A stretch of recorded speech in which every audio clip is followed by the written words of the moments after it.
Illuminati, ये एक ऐसा नाम है ना जिसे सुनते ही दिमाग में साजिशें, गहरे रहस्य और दुनिया को कंट्रोल करने वाली ताकतों की कहानियां घूमने लगती हैं। पर इस पूरे रहस्य के पीछे की हकीकत आखिर है क्या? चलिए आज इसी की पड़ताल करते हैं और तथ्य को कल्पना से अलग करके देखते हैं। और ये रही वो सब कुछ देखने वाली आंख। मतलब ये एक ऐसा सिंबल है जो इल्यूमिनाटी की कहानियों के बिल्कुल सेंटर में है। इसे देखकर ऐसा लगता है ना कि कोई गुप्त शक्ति है जो पर्दे के पीछे से सब कुछ कंट्रोल कर रही है। पर सवाल ये है कि क्या ये सच है?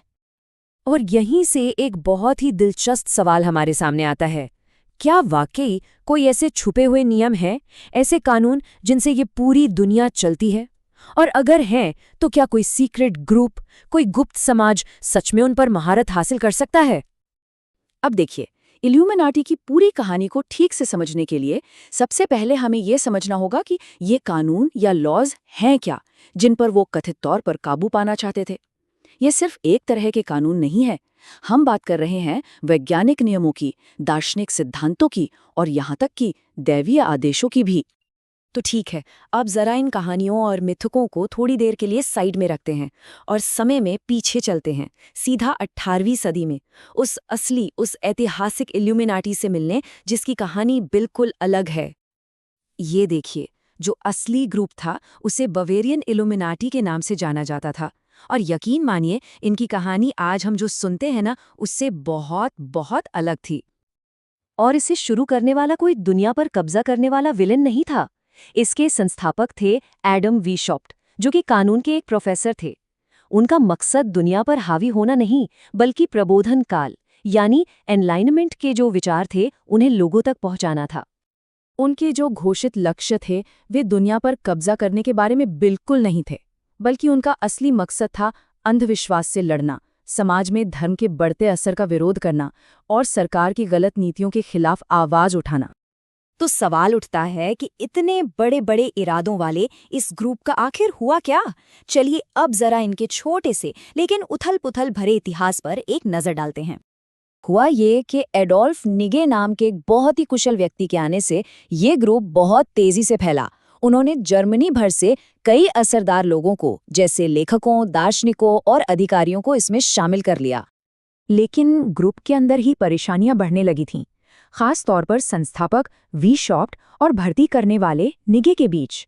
वीशॉप्ट एक आदर्शवादी थे, जबकि निगे ज्यादा प्रैक्टिकल सोच रखते थे, और दोनों के विचारों का ये टकराव ही उनके पतन का कारण बना। और ये टाइमलाइन देखिए, ये साफ साफ दिखाती है कि असली इल्यूमिनाटी का सफर कितना छोटा था। मतलब शुरू होने से लेकर खत्म होने तक ये पूरा ग्रुप 1 दशक से भी कम चला। हाँ, आपने सही सुना, सिर्फ 9 साल। दुनिया पर राज करने की एक बहुत बड़ी साजिश के लिए ये समय कुछ ज्यादा ही कम नहीं लगता? तो फिर असली सवाल तो यही है, एक ऐसा ग्रुप जो इतने कम समय तक चला, वो आखिर एक अमर, एक वैश्विक साजिश की कहानी में कैसे बदल गया? और ये है वो मिथक वाला इल्यूमिनाटी जिसे हम आज जानते हैं। एक ऐसी शक्तिशाली गुप्त संस्था जो पर्दे के पीछे से पूरी दुनिया चला रही है।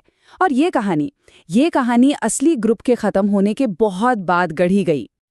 इस मिथक को गढ़ने का काम किया इन 2 लेखकों ने, ऑगस्टिन बैरवेल और जॉन रॉबिन्सन। इन्होंने ऐसी सनसनीखेज किताबें लिखीं जिन्होंने लोगों के मन में इल्यूमिनाटी की एक बिल्कुल नई और खतरनाक छवि बना दी। इनका सबसे बड़ा दावा ये था कि इल्यूमिनाटी कभी खत्म ही नहीं हुआ, बल्कि वो बच गया, और फ्रांसीसी क्रांति जैसी बड़ी ऐतिहासिक घटना के पीछे उसी का हाथ था। बस इसी एक दावे ने सब कुछ बदल कर रख दिया।